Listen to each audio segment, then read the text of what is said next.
एक बार सुशीला माता ने बच्चों को भूखा जानकर सुदामा जी से कहा, आपको कृष्ण की याद नहीं आती? आप कहते हैं कि मेरा सखा है, मेरा मित्र है, तो आप एक बार मिल के आ जाओ। अच्छा एक बात ध्यान देना, कितना सुंदर भाव रहा सुदामा जी का। सुशीला माता कह रही है आप एक बार मिल के आ जाओ भगवान से, तो सुदामा जी क्या कह रहे हैं, अरे मुझे तो खूब याद आती है, मैं तो जाऊं मिलने, पर मैं सोचता हूं, मैंने शास्त्रों में पढ़ा है कि कभी भी अपने मित्र के यहाँ जाओ तो खाली मत जाओ, कुछ ना कुछ लेकर जाओ। है आजकल तो लेवा जाए देवा नहीं जा रहा, उल्टा हो गया आज। कितना सुंदर भाव है, बच्चे भूखे हैं, बच्चे भूखे हैं जिनको भोजन तक नहीं मिल रहा, फिर भी सुदामा जी कह रहे क्या कि मैं इच्छा तो है कृष्ण से मिल के आऊं, पर मेरे पास उसे देने के लिए कुछ नहीं है, और मेरे मित्र के यहाँ मैं खाली हाथ कैसे जाऊं? मैंने सुना है, मैंने शास्त्र में पढ़ा है कि राजा के घर जाओ तो कभी खाली मत जाओ, और आजकल के राजाओं के पास तो खाली बिल्कुल मत जाओ, काम करवाना है तो कुछ लेके ही जाओ।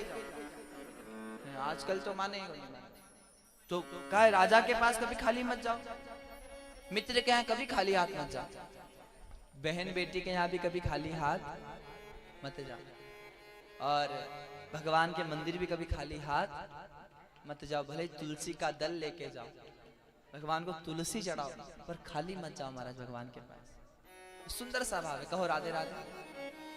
तो यहाँ सुदामा जी कह रहे देवी वो त्रिलोकीनाथ है, वो नारायण है, वो कृष्ण नहीं, वो परमात्मा है, मेरा सखा तो है ही, मैं उसके घर खाली कैसे जाऊं?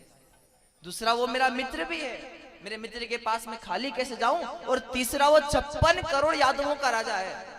कितने?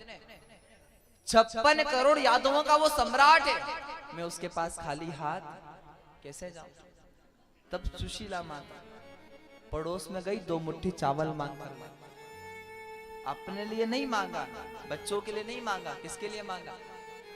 ये धर्म पत्नी, इसे कहा गया है धर्मपति के धर्म में सहयोग करे, पति को धर्म की ओर अग्रसर करे, ये धर्म पत्नी। 2 मुट्ठी चावल मांग के लाई और दोनों अपने वस्त्र के पल्लू में बांध दी।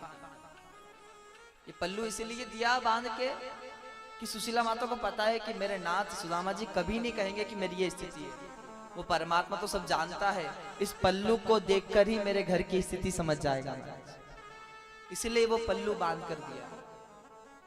अच्छा सुशीला माता चाहती तो 2 मुट्ठी में से 1 मुट्ठी रख लेती, बच्चों को खिला देती, और 1 मुट्ठी भेज देती, पर नहीं, कुछ भी नहीं रखा, एक दाना भी नहीं रखा।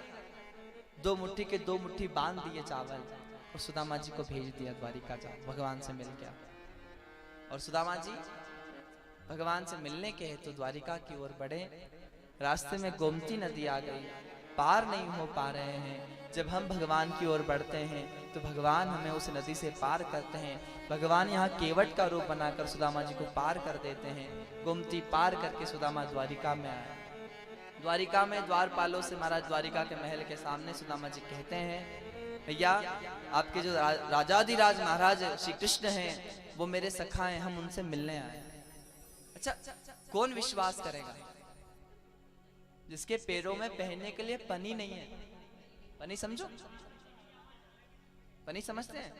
पैरों में पहनने के पनी नहीं है, सर पे तन पे कपड़ा नहीं है, सर पे पगड़ी नहीं है, हाथ में छड़ी, बूढ़ा गरीब सा व्यक्ति जो कह रहा है कि मैं स्वर्ण नगरी का जो राजा है उसका मित्र हूं, 56 करोड़ यादवों का जो सम्राट है उसका मैं मित्र हूं, 16,108 रानियों का जो पति है वो उसका मैं मित्र हूं, कैसे द्वारपाल मानेगा?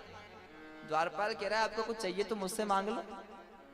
कहा प्रभु को परेशान कर रहे हो, जो चाहिए सो मुझसे ले जाओ ना। बोले नहीं, मैं लेने नहीं आया हूं, देने आया। और ऐसी स्थिति होने के बाद भी सुदामा लेने नहीं आया था, देने आया था। अपने भगवान ने खूब दियो, फिर भी मांगने जावा मंदिर में।